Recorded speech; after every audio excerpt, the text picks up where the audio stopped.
بعض النجوم في الدراما الكورية محبوبين ومشهورين، بس ممكن الشهرة والنجاح ده يختفي في لحظة، وفي اللي لسه بيبدأ وبيحط رجله على أول سلمة وفي لحظة السلمة بتاخده وبتقع بيه. في الفيديو ده هنكشف بعض اختفاء المشاهير وهم في أعظم شهرتهم، أو اللي لسه بيبدأ ياخد أول بطولة وبيختفي بسبب الفضيحة اللي حصلت له. يلا بينا نبدأ الفيديو.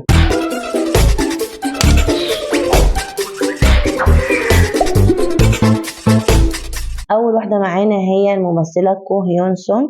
طبعا هي معروفه بانها بطله مسلسل المشهور جدا في كيان قبل الظهور.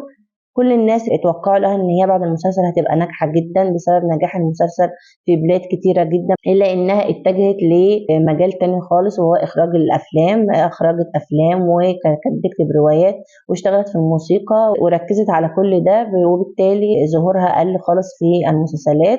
وبعدها اتجوزت الممثل ان هيون بعد ما اتعرفوا في مسلسل الدم، ولكن انتهى بالطلاق. طيب هتقولي لي هي عشان هي اتطلقت فاختفت يعني وهي دي فضيحه؟ هقول لكم لا، لان الطلاق ما عداش بالسهل خالص. فهي كانت متمسكه بيه تمسك غير عادي، كانت بتطلع تتكلم عليه بالكذب، وكانت بتقول ان هو خاين، وشويه تطلع تقول مش عارفه ده زهق مني، وحاجات كده كتير قوي بتطلع تتكلم عليه. وهو الصراحه فضل ساكت وبيحترمها وما اتكلمش عليها وحش خالص، حتى انه رفض انه يرفع عليها قضيه ان هي يعني بتشهر بيه كده. بس في صحيفه طبعا مشهوره، هقول لكم احط لكم اسمها هنا عشان انا نسيت اسمها الصراحه، كالعاده بتطلع الرسائل ما بينهم هما الاثنين. فكان في رسائل كتير بينت قد ايه هي كانت متسلطه ومتحكمه فيه، وكانت خانقاه الصراحه خالص. يعني انا فاكره من ضمن الرسائل كان في واحد جاي له البيت، وهي كانت بيتهم طابقين يعني، فهي كانت في اوضه النوم فوق،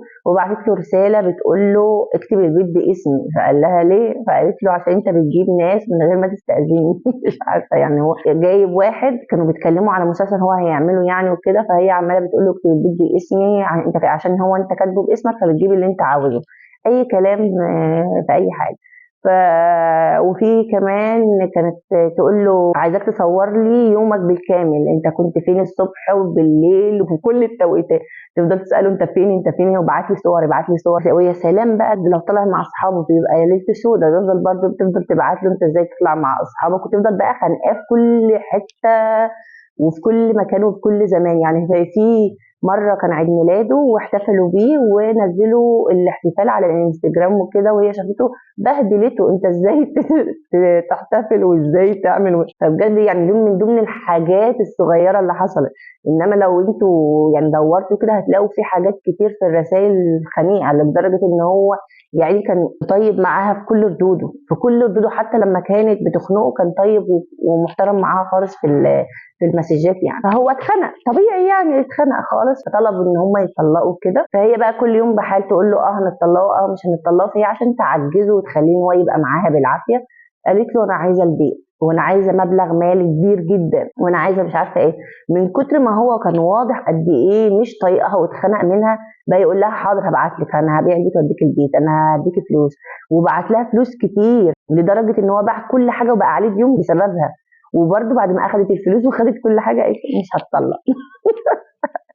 يعني الطلاق ما عداش بسهوله خالص. كانت كل شويه تطلع تتكلم عليه في البرامج، يعني طلعت قالت ده هو خاين وحطت صوره مش عارفه ايه، وفي الاخر برضو الصحافه اكتشفت ان هي صوره غير صحيحه وان هي كدابه يعني. تطلع تقول حاجات معينه متسلطه، حتى ان هي عرضت عليه الزواج، يعني يا تتجوزني هسيبك. فبرضه ما خدش فرصه ان هو يتعرف عليها بالشكل الكافي بسبب الموضوع ده. فضحتهم كانت على كل لسان، وكانوا متصدرين الاخبار والعناوين، وكان الهجوم كله عليها لانها هي اللي كانت بتطلع تسرع. كانت هي اللي تطلع في كل البرامج تتكلم عليه وتشتم عليه وتقلل منه، وده كمان اثر عليه بالسلب بعدين برضه في المسلسلات. طبعا هي بقى بسبب تصريحاتها الغريبه والعجيبه قل ظهورها خالص، بقى الناس كرهتها بسبب كذبها وكده. فقررت بقى بعد ما خلاص اخيرا يعني ادت له حريته واتطلقوا بعد ما بهدلته ديون وكده، قررت ان هي تركز على دراستها. وبالفعل سنه 2024 تخرجت من جامعه مرموقه جدا وركزت على دراستها ونجحت فيها نجاح كبير. تاني حد معانا هو لي جون هيون، وده طبعا صدمني قوي قوي قوي، لان هو لما كان بيظهر بحسه محترم وخجول كده وبتاع، فاتصدمت الصراحه. هو معروف بانه عازف جيتار ومغني في فرقة سيام بلو، وكمان مثل في مسلسلات كتيرة هحط لكم هنا صورها. ولكن سنة 2019 انهار كل حاجة فوق دماغه. وده كان خلال فضيحة القضية المشهورة جدا اللي هي الشمس الحارقة. اتضح ان هو كان جزء من محادثات جماعية شاهد فيها فيديوهات لستات بتتهان وبيتم الاعتداء عليهم بالشكل اللي انتوا فاهمينه، وكان بيكتب لهم كلام مهين ومسيء ليهم. فهو ولا ساعد، بل بالعكس كان بيتفرج معاهم وكان بيشجعهم على اللي هم بيعملوه، وده عمل غضب كبير طبعا عند الكوريين. فالمعجبين الصراحة اتصدموا منه وكرهوه، كان في غضب كبير من ناحيته. وبدل ما يقعد ساكت وهادي او يطلع يعتذر ويقعد بقى في حاله كده شوية الناس تنسى، لا بقى راح كان في يوتيوبر كتب له كلام مهين ومسيء، وده اللي خلى الناس تكرهه اكتر. وبسبب الضغط الكبير اللي حصل له فقرر ان هو يعتزل تماما صناعة الترفيه اللي هو غنى بقى وتمثيل وكده، وحياته اتدمرت. مفيش مسلسلات، مفيش فرقة، مفيش اغاني، مفيش برامج، واختفى كده تماما. اللي بعده لي سون وان، كان وجه جديد، كان لسه بيطلع أول سلمة للنجومية، وكان متعدد المواهب وكمان وسيم. ولكن في 2018 انهار كل حاجة فوق دماغه هو كمان، فاتهم بالتحرش بواحدة مشهورة يعني وهو في حالة سكر. فلما هي قامت وحاولت تتصل بصاحبها طلع سكينة وهددها بيها، وهي رفعت عليه قضية واعترف بالذنب. وفي لحظة انهار كل حاجة وتم استبعاده من المسلسلات اللي هو كان بيعملها. وهو في انتظار المحاكمة التحق بالجيش وتحولت قضيته إلى المحكمة العسكرية. اللي بعده الممثل جي سو، كان دايما طرف تاني طرف تالت. هو طبعا اتشهر بمسلسل انجري مام ومون لافرز والمرأة القوية، وأخيرا كان لسه بيبدأ يحط رجله، يعني كان لسه واخد مسلسل من بطولته وصور فيها 6 حلقات. ووقت التصوير طلعت عليه أخبار تنمر المدرسي، وإنه كان بيتنمر على أصحابه في المدرسة. وبرضه في أخبار بتقول إن هو حصل اعتداء